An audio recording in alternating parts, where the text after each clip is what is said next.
Today, we're going to cover a very popular question that arises in the non duality space for all of us who are practicing self inquiry and trying to realize our true nature. We are told that awareness is infinite and all knowing, all encompassing. So the question arises for us, why is it that I only know the experiences of this body mind? Why don't I know the experiences of somebody else? So, first and foremost, when we talk about infinite awareness, we are not talking about personal awareness, this feeling of being aware as a person, knowing the world of the five senses, knowing the mind.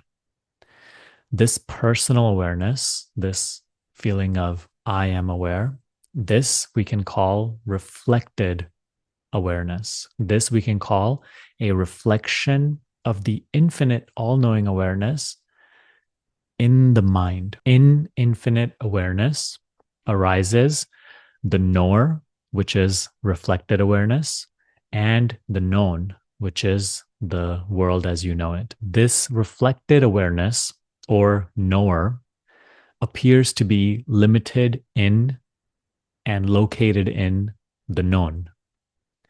As you have seen, if you observe your experience, the knower, this feeling I am aware, and the known always arise together.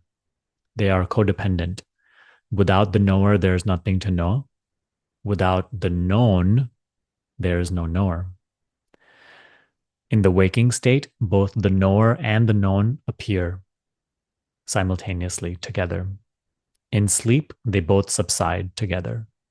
In sleep, there is no knower, there's no known, yet there is awareness. The reason you can't be aware of or know everything all at once is not due to a limitation of infinite awareness.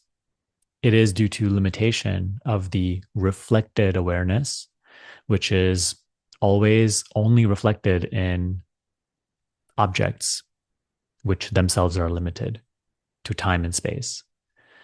It is a limitation of the reflected awareness, which can only be reflected in a particular point of view. In order to have the experience of the world and a person and being a person in the world, there needs to be a limitation of only knowing through a particular point of view. And knowing through a particular point of view, this person comes with not being able to be aware through another point of view. You see that?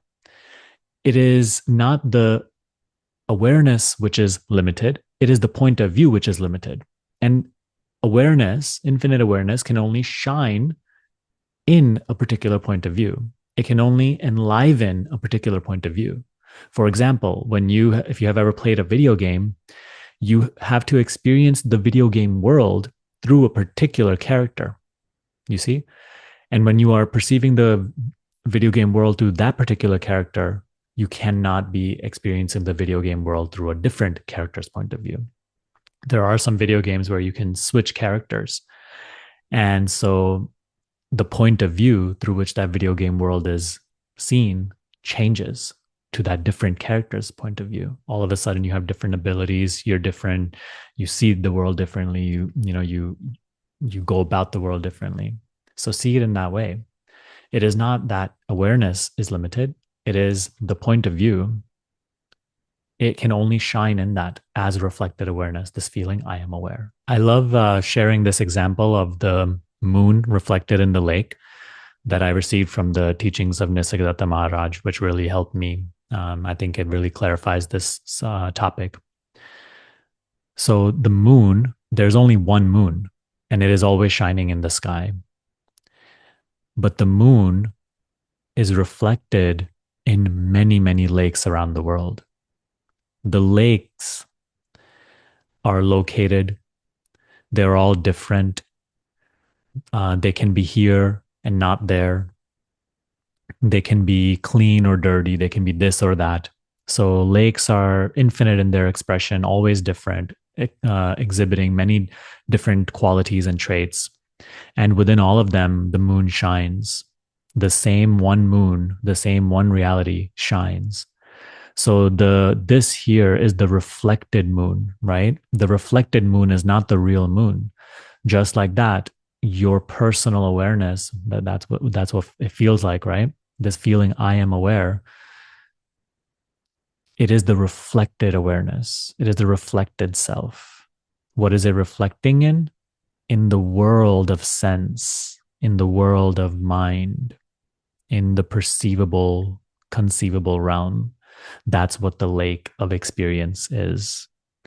So the lake of experience is everything perceivable, all perceivable objects, all experiences which come and go, including the body and mind. And within it, the reflected awareness shines, living the point of view of this one person experiencing the lake of experience through that particular point of view. Let's say tomorrow this lake completely dries up, it dies. The reflected awareness will also vanish with it because they are codependent, but it's not going to make any difference to the moon. The moon, although it appeared to be limited in the lake, it appeared to be located in the lake. It's not really so.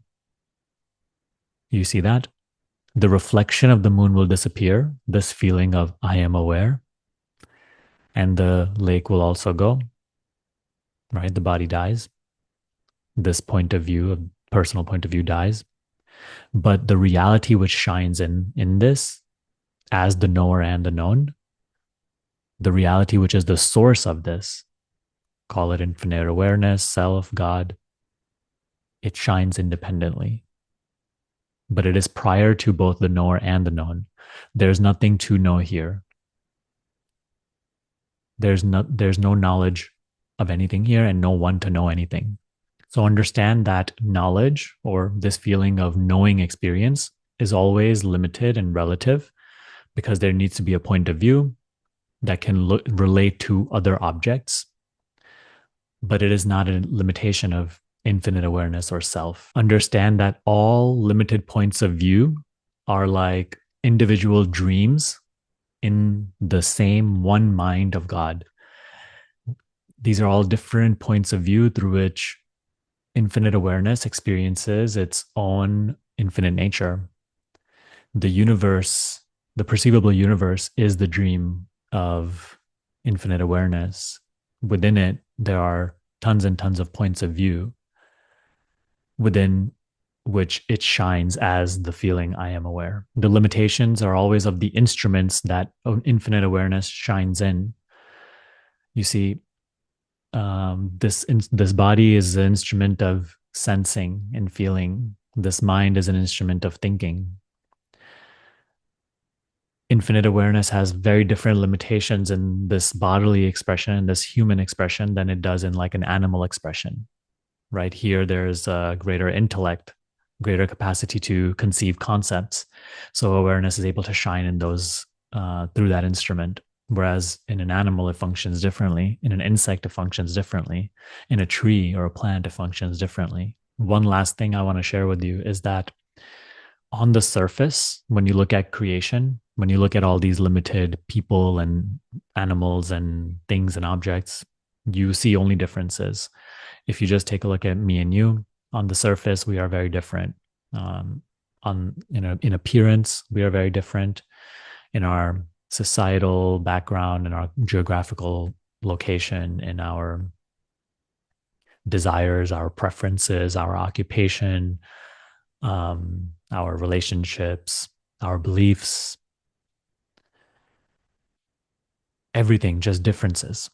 But if you keep turning inward, if you look within, past all of those differences, and you go to the core of who you are, this reflected awareness, this feeling of being aware, the closer you go towards that direction,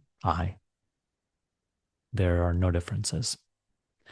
So that's why in self-inquiry, we are asked to turn inward towards the source of who am I. We land at this reflected awareness, this feeling of I am aware. This is the presence of that same source that we share, of the one source that is the source of everything. That same source, that same self that infinite awareness, shines in these different bodily expressions I, as I am aware. So that is a greater truth about yourself than who you appear to be bodily wise. Enjoy this point of view that we call person, but don't take it to be yourself. I hope this explanation helped you. If you have questions and you want help with your practice, make sure to join our free self inquiry community. I will link it down below. Thanks for watching. See you next time.